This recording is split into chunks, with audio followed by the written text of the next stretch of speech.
ജോഡോ യാത്ര അവസാനിക്കുമ്പോൾ ഇന്ത്യൻ ജനത രാഹുൽ ഗാന്ധിയിൽ നിന്ന് പ്രതീക്ഷിക്കുന്നത് കഴിഞ്ഞ സെപ്റ്റംബർ 7-ന് കന്യാകുമാരിയിൽ നിന്ന് ആരംഭിച്ച രാഹുൽ ഗാന്ധിയുടെ ഭാരത് ജോഡോ യാത്ര 136 ദിവസങ്ങൾ കൊണ്ട് 14 സംസ്ഥാനങ്ങളിലെയും 2 കേന്ദ്രഭരണ പ്രദേശങ്ങളിലെയും 4080 കിലോമീറ്ററുകൾ താണ്ടി മഞ്ഞും മഴയും വെയിലുമെല്ലാം മറികടന്ന് ചരിത്രത്തിൽ നിർണായകമായ ദണ്ഡി യാത്ര നടത്തിയ ഗാന്ധിജിയുടെ 75ാമത് രക്തസാക്ഷി ദിനത്തിൽ ജമ്മു കാശ്മീരിലെ ശ്രീനഗറിൽ പര്യവസാനിക്കുമ്പോൾ വർത്തമാന കാലഘട്ടത്തിൽ ഇന്ത്യയിൽ രാഹുൽ ഒരു പക്വമതിയായ രാഷ്ട്രീയക്കാരനായി മാറിയിരിക്കുന്നു. ഇന്ത്യയിലെ താഴെത്തട്ടിലുള്ള ജനങ്ങളുടെ ജീവിത യാഥാർത്ഥ്യങ്ങളെ നേരിൽ കണ്ട് ഇന്ത്യയുടെ ആത്മാവിൽ തൊട്ട് രാഹുൽ നടത്തിയ യാത്ര ഒരു പരിധിവരെയെങ്കിലും വിജയകരമായിരുന്നു. സംഘപരിവാർ സംഘടനകളോടൊപ്പം തൻ്റെ ഓഫീസ് തല്ലിത്തകർത്ത് അവിടെ വാഴനട്ട് ബുദ്ധിജീവി ചമഞ്ഞ CPM-കാരും ദിവസേന 25 കിലോമീറ്ററോളം കാൽനടയായി നീങ്ങിയ രാഹുലിൻ്റെ യാത്രയെ പരിഹാസത്തിനും വിമർശനത്തിനും വിഷയമാക്കിയപ്പോൾ അപക്വമെന്ന് തോന്നിച്ച തൻ്റെ പഴയ ശൈലികളെ ഉന്മൂലനം ചെയ്ത് അനിതര സാധാരണമായ ഇച്ഛാശക്തിയോടെയും ത്യാഗത്തോടെയുമാണ് രാഹുൽ തൻ്റെ യാത്ര പൂർത്തിയാക്കിയത്. ചന്ദ്രശേഖറിനും അദ്വാനിക്കും ശേഷം ഇന്ത്യൻ നിരത്തിലൂടെ രാഹുൽ നടത്തിയ ഈ യാത്ര വിജയമെന്ന് വിലയിരുത്തുമ്പോഴും രാഹുലിന് യാത്രയിൽ പറ്റിയ അബദ്ധങ്ങളിൽ ഒന്നായിരുന്നു കാശ്മീരിന് പ്രത്യേക പദവി തിരികെ നൽകുമെന്ന രാഹുലിൻ്റെ പ്രസ്താവന. ഹൈന്ദവരെയും ക്രൈസ്തവരെയും മാത്രമല്ല, രാജ്യത്തിൻ്റെ അതിർത്തിക്ക് കാവൽ നിൽക്കുന്ന പട്ടാളക്കാരെ പോലും കാശ്മീരിൽ നിന്ന് എറിഞ്ഞോടിക്കത്തക്ക വിധത്തിൽ പ്രത്യേക പദവി ദുരുപയോഗം ചെയ്ത് തീവ്രവാദം വളർത്തിയ ഇസ്ലാമിസ്റ്റുകൾ കീഴടങ്ങി കാശ്മീരിലെ ജനജീവിതം സ്വാഭാവികമായത് നരേന്ദ്രമോദി ആർട്ടിക്കിൾ 370 റദ്ദാക്കിയപ്പോൾ മാത്രമായിരുന്നു. അങ്ങനെ ലഭിച്ച സ്വാതന്ത്ര്യം അനുഭവിച്ച് തെല്ലും സുരക്ഷാ ഭീഷണിയില്ലാതെ കാശ്മീരിലൂടെ നടക്കുമ്പോൾ അതിനിടയിൽ മുൻപ് പറഞ്ഞ തരത്തിലുള്ള അബദ്ധജടിലമായ പ്രസ്താവനകൾ രാഹുൽ നടത്തരുതായിരുന്നു.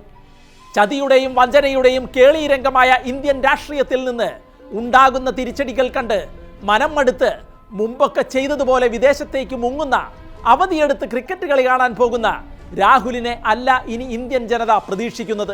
പകരം ചാബല്യങ്ങളിൽ നിന്നൊഴിഞ്ഞ് ജോഡോ യാത്രയുടെ വഴിത്താരയിൽ കണ്ട ഇന്ത്യയുടെ യഥാർത്ഥ മുഖത്തേക്ക് കണ്ണും നട്ട് അതിനൊരു കാവലാളായി രാഹുൽ ഇന്ത്യൻ രാഷ്ട്രീയത്തിൽ മുഴുവൻ സമയം തുടരണമെന്ന് ഇന്ത്യയിലെ നിഷ്പക്ഷമതികൾ ആയ ജനങ്ങൾ ആത്മാർത്ഥമായി തന്നെ ആഗ്രഹിക്കുകയാണ്.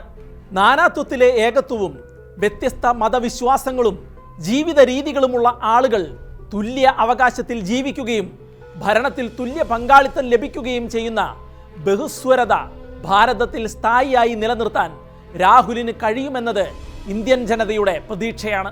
കടുത്ത തകർച്ചയിലൂടെ പോയപ്പോഴും കോൺഗ്രസ് എന്ന പ്രതീക്ഷയെ നെഞ്ചോട് ചേർത്ത് പിടിച്ചു നിന്ന കഠിനാധ്വാനികളായ പ്രവർത്തകരെ ഒപ്പം ചേർത്ത് ഒരു മികച്ച ടീമിനെ രൂപീകരിച്ച് അതിൻ്റെ നായകനായി രാഹുൽ നിലകൊള്ളുമെങ്കിൽ കോൺഗ്രസിൻ്റെ സാധ്യതകൾ ഇന്ത്യയിൽ ഇനിയും മങ്ങിയിട്ടില്ല.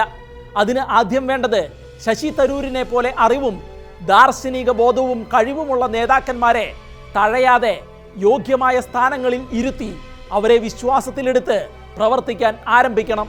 അവരുടെ കഴിവിനെ പ്രയോജനപ്പെടുത്തേണ്ടത് ഈ കാലഘട്ടത്തിൽ കോൺഗ്രസിൻ്റെ അനിവാര്യതയാണ്. ഭാരതത്തിലെ ഭൂരിപക്ഷ സമൂഹമായ ഹൈന്ദവ ജനത്തിൻ്റെ പിന്തുണ ഉറപ്പാക്കാതെ ഇന്ത്യയുടെ ഭരണത്തിലെത്താൻ രാഹുലിന് എന്നല്ല ഇന്ത്യയിൽ ആർക്കും കഴിയില്ല എന്ന യാഥാർത്ഥ്യം ഉൾക്കൊണ്ടുവേണം രാഹുൽ മുന്നോട്ട് പോകാൻ.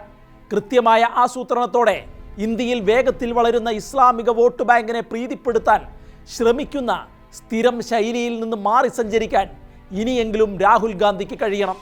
രാഷ്ട്രീയ നേതാക്കന്മാരുടെ പതിവ് ദൗർബല്യത്തിന് വഴിപ്പെടാതെ ഭൂരിപക്ഷത്തിൻ്റെ ഒപ്പം ന്യൂനപക്ഷങ്ങളെയും ഒപ്പം നിർത്തി എല്ലാവരുടെയും ഉന്നമനത്തിനായി പ്രവർത്തിക്കുന്ന യഥാർത്ഥ മതേതരത്തിൽ ഊന്നി നിന്നുള്ള പ്രവർത്തന ശൈലിയിലേക്ക് കോൺഗ്രസിനെ തിരിച്ചു കൊണ്ടുപോകാൻ രാഹുലിന് സാധിക്കണം.